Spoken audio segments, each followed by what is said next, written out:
EV9 national news కు స్వాగతం. ముందుగా హెడ్లైన్స్. నేడు రైతులకు శుభవార్త తెలపనున్న ప్రధాని మోదీ.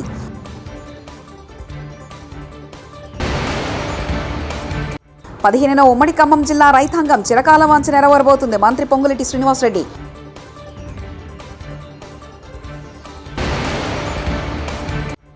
కొట్టుకుపోయిన తుంగభద్ర డ్యామ్ గేట్ వారంతా అప్రమత్తంగా ఉండాలి. మంత్రి నిమ్మల.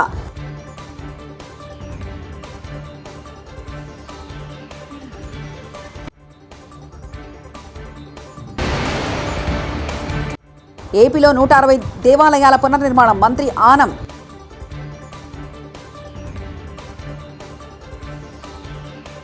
ప్రధానమంత్రి నరేంద్ర మోదీ నేడు ఆగస్టు 11న రైతులకు శుభవార్త చెప్పనున్నారు.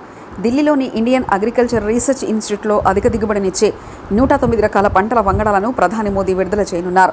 109 రకాల వంగడాలలో 61 పంటల్లో 34 క్షేత్ర పంటలు, 27 ఉద్యాన పంటలు ఉన్నాయని పీఎంఓ శనివారం విడుదల చేసిన ప్రకటనలో తెలిపింది. పొలాల్లో పండే పంటలలో మినుము, నూనె గింజలు, చిక్కుడు, చెరుకు, పత్తితో సహా ఇతర పంటలు ఉన్నాయని చెప్పింది. ఉద్యాన పంటలలో వివిధ రకాల పండ్లు, కూరగాయలు, సుగంధ ద్రవ్యాలు, పువ్వులు, ఔషధ పంటలను కూడా విడుదల చేయనున్నట్లు వెల్లడించింది. ఈ సందర్భంగా రైతులు, శాస్త్రవేత్తలతో కూడా ప్రధాని మోదీ మాట్లాడనున్నారు.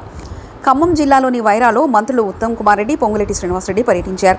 ఈ సందర్భంగా మీడియాతో మాట్లాడారు. మంత్రి పొంగులేటి శ్రీనివాసరెడ్డి మాట్లాడుతూ ఉమ్మడి ఖమ్మం జిల్లా రైతాంగం చిరకాల వాంఛ ఈ నెల 15న నెరవేరుతుందన్నారు. గోదావరి నీటిని కృష్ణా పరిహార ప్రాంతానికి తీసుకొచ్చే సీతారామ ప్రాజెక్టును ముఖ్యమంత్రి రేవంత్ రెడ్డి ప్రారంభించబోతున్నారని ప్రకటించారు. విజయవాడలోని అంబేద్కర్ సామాజిక న్యాయ మహాశిల్పంపై జరిగిన దాడి రాజ్యాంగ నిర్మాతకు అవమానంగా అభివర్ణిస్తూ పి గన్నవరంలో ఇన్ఛార్జ్ జిల్లా పరిషత్ చైర్మన్ విప్పర్తి వేణుగోపాలరావు గారు, దళిత సంఘాలు, వైఎస్ఆర్సీపీ నాయకులు కొవ్వొత్తుల ర్యాలీ నిర్వహించడం జరిగింది. ఆంధ్రప్రదేశ్ దేవాదాయ శాఖ మంత్రిగా సచివాలయంలో ఆనం రామనారాయణ రెడ్డి బాధ్యతలు స్వీకరించారు. బ్లాక్ 2లోని తన ఛాంబర్లో పూజలు చేశారు.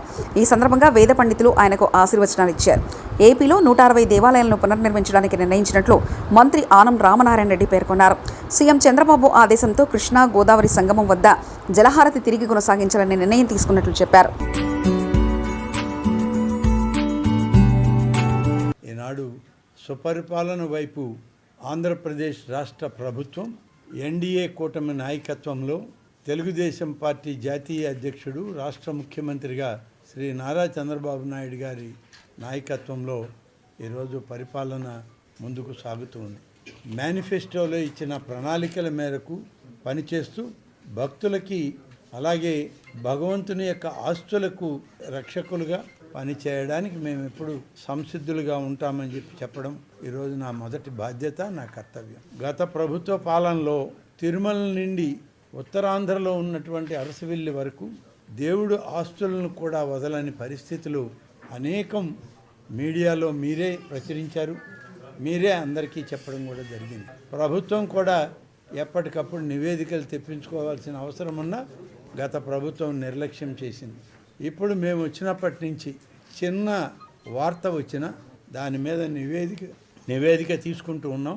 ఆ నివేదిక ఆధారంగా అధికారులను సరిచేసుకుంటూ పాలనను ముందుకు తీసుకుపోతూ ఉన్నాం.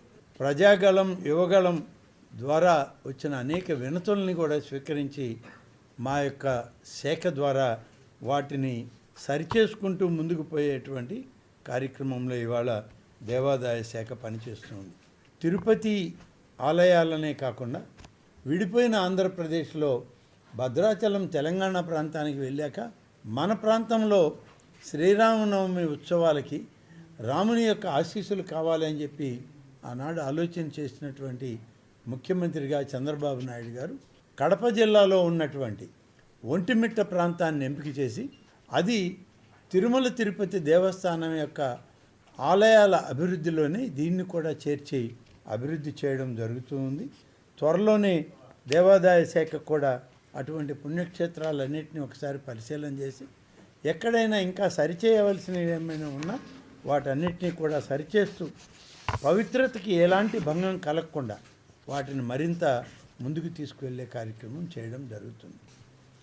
ఎంతటి వారినైనా వదిలిపెట్టడం జరగదు అనే దానికి మీకు తార్కాణం ఈవోలు, చిన్న చిన్న అధికారులే కాదు, ఇటీవల నిరంతరం మీడియాలోనే వచ్చినటువంటి పేర్లు, ప్రతిపక్షంలో ఉన్నటువంటి కొందరు పార్లమెంటు సభ్యులు, కొందరు ప్రతిపక్ష పార్టీ నాయకులు మా దేవాదాయ శాఖలోని ఒక అధికారిని కలిసి చేసినటువంటి అనేక విషయాలు ఇది బాహాటంగా బహిర్గతం అవ్వడం, వాటన్నిటి మీద ఎంక్వైరీ క్షుణ్ణంగా ఇవాళ విజిలెన్స్ ఎంక్వైరీ జరుగుతూ ఉంది. విజిలెన్స్ ఎంక్వైరీ నివేదిక వచ్చి ప్రభుత్వం ఒక నిర్ణయం తీసుకునేలోగా వారిని కూడా సస్పెండ్ చేయడం జరిగింది. కాబట్టి ఎక్కడ తప్పు జరిగినా సరిచేసుకుంటూ ముందుకు పోవాలి అనేదే మా ప్రభుత్వం యొక్క లక్ష్యం. మా ఆలోచన కూడా అదే. అధికారులందరినీ చిన్నదానికి పెద్దదానికి సస్పెండ్ చేస్తారా, వాళ్ళ మీద యాక్షన్ తీసుకుంటారా అంటే మరి కాలానుగుణంగా వచ్చినటువంటి చట్టాల పరంగా 160 దేవాలయాలని పునర్నిర్మాణం చేయడానికి ఇప్పుడు నిర్ణయం తీసుకున్నాం. కృష్ణా గోదావరి 2 నదీల మనం దగ్గర జరిగేటువంటి జలహారతులు నిత్యం జరిగేవి, వాటిని కొనసాగించాలి. అదే పవిత్రతతో మరి అనేక వేల మంది ఆ ప్రాంతాలకు వచ్చేటువంటి యాత్రికులకు అలాగే పర్యాటకులకు ఒక ఉత్సాహభరితమైన ఆధ్యాత్మికపరమైన ఈ యొక్క జ్యోతుల్ని వెలిగించండి అని చెప్పి ముఖ్యమంత్రి గారు ఆదేశాలు ఇచ్చారు. దానికే ఏర్పాట్లు చేస్తున్నాం. కర్ణాటకలో తుంగభద్ర డ్యామ్ గేట్ కొట్టుకుపోవడంతో ఏపీ సీఎం చంద్రబాబు సమీక్షించినట్లు రాష్ట్ర జలవనరుల శాఖ మంత్రి నిమ్మల రామానాయుడు తెలిపారు. సీఎం ఆదేశాలతో ఘటనా స్థలానికి ఇంజనీర్ల బృందం సెంట్రల్ డిజైన్ కమిషనర్ వెళ్లారని మంత్రి చెప్పారు. లోతట్టు ప్రాంత ప్రజలను అప్రమత్తం చేయాలని కలెక్టర్ను ఆదేశించామన్నారు. కౌతాలం, కొజ్గి, మంత్రాలయం, నందవరం ప్రాంతాల ప్రజలు అప్రమత్తంగా ఉండాలని కోరారు. శ్రీశైలం సాగర్, పులిచిత్తల ప్రాజెక్టుల అధికారులకు ఈ మేరకు ఆదేశాలు జారీ చేశారు.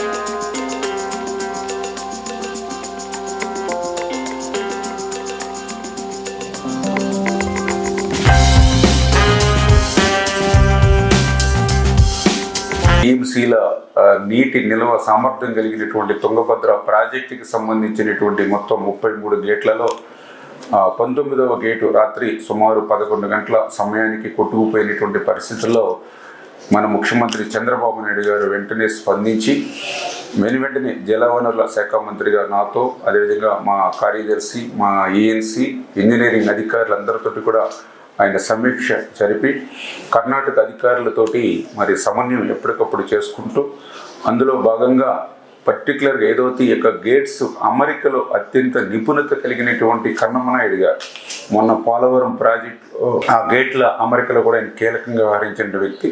ఆ కన్నమనాయుడు గారి యొక్క సారథ్యంలో ఏదైతే మన రాష్ట్రానికి సంబంధించినటువంటి యొక్క సెంట్రల్ డిజైనింగ్ ఆర్గనైజేషన్ ఏదైతే ఉందో ఆ సిఈ, ఎస్సీ, ఈఈలు వీరందరూ కూడా ఒక బృందంగా ఏర్పడి వెంటనే ఆ కొట్టుకుపోయినటువంటి గేట్కి పునర్నిర్మాణం చేయాలని చంద్రబాబు నాయుడు గారు ఇచ్చిన ఆదేశాలని ఇమ్మీడియట్లీ అమలు చేసుకుంటూ వస్తూ ఉన్నాం.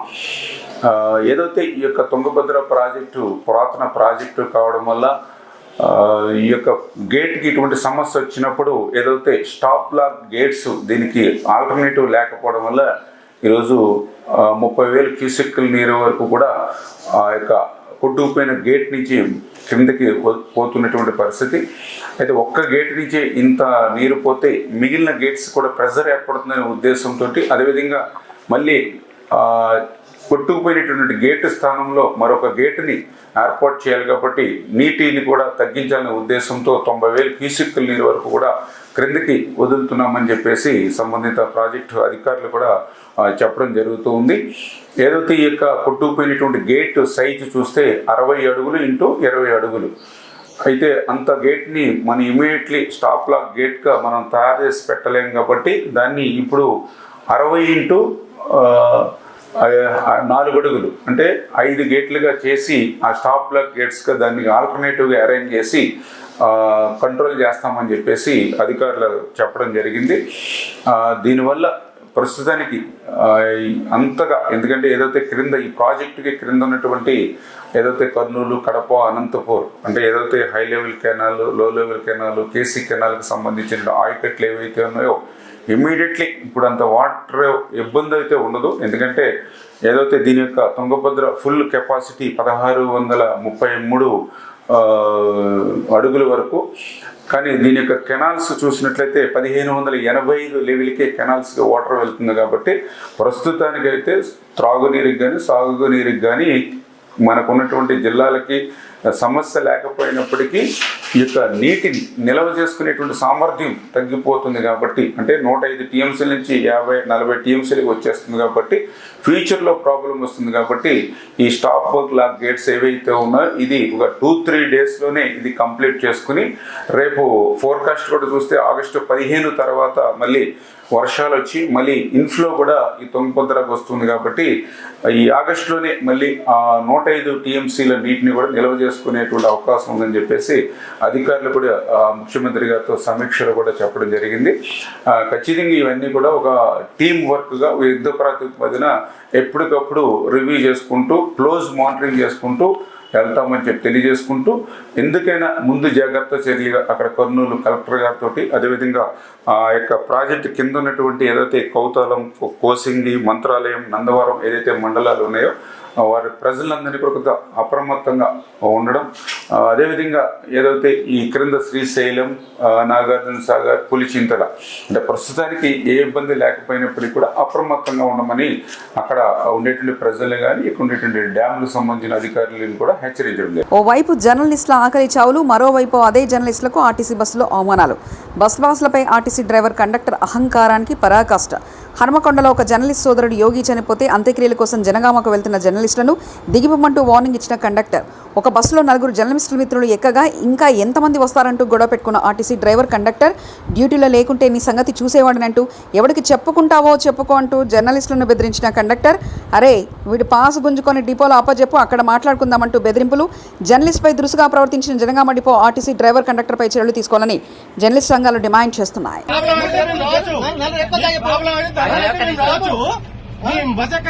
చనిపోయిందా ఒక విలేకరి చనిపోయిండు, అక్కడ పోతాను అడిగింది కదా. నువ్వు ఏమడుతున్నావు?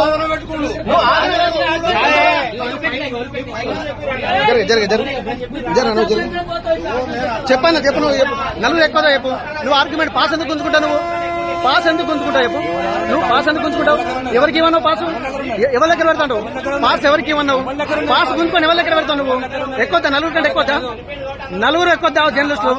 నువ్వు ఫస్ట్ చెప్పు. జర్నలిస్టులు ఎక్కువదా చెప్పు. మీరు చెప్పండి. ఎక్కువద్దా? నలుగురు ఎక్కువదా చెప్పు. చెప్పండి.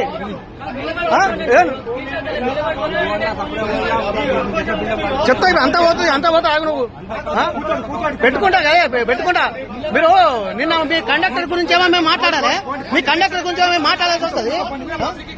పబ్లిక్ కాదు నీకే. నువ్వు పబ్లికా? నువ్వు పబ్లికా? పబ్లికా తీసేమని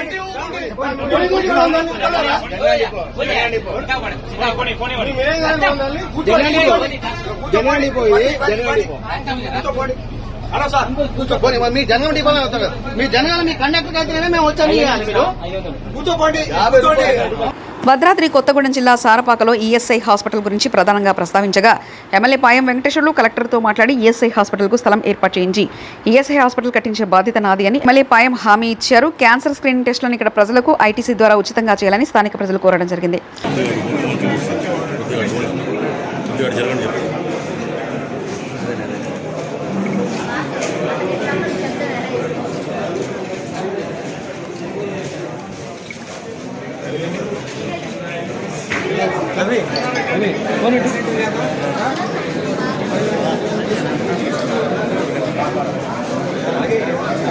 ఓకే చేయవా? ఓకే చేసినా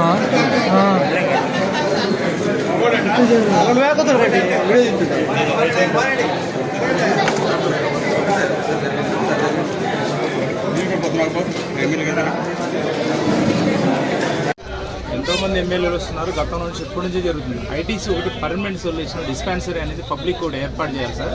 ఇక్కడ ఇంకోటి ఏంటంటే క్యాన్సర్ స్క్రీనింగ్ టెస్ట్లో కంపల్సరీ ఐటీసీ ద్వారా ఏర్పాటు చేయాలి సార్. ఆ దిశగా కొంచెం ఏమన్నా ఐటీసీని మీరు ఒకసారి రిక్వెస్ట్ చేయండి సార్. పర్మనెంట్ నేడు రైతులకు శుభవార్త తెలపనున్న ప్రధాని మోదీ.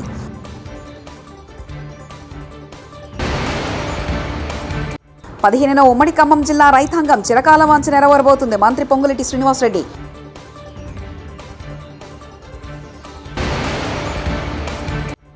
కొట్టుకుపోయిన తుంగభద్ర డ్యామ్ గేట్, వారంతా అప్రమత్తంగా ఉండాలి. మంత్రి నిమ్మల.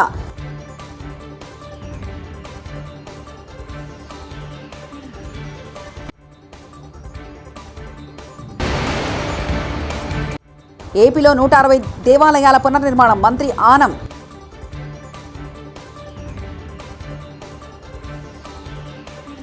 ఇవి బులెటిన్ విశేషాలు. చూస్తూనే ఉండండి EV9 నేషనల్ న్యూస్.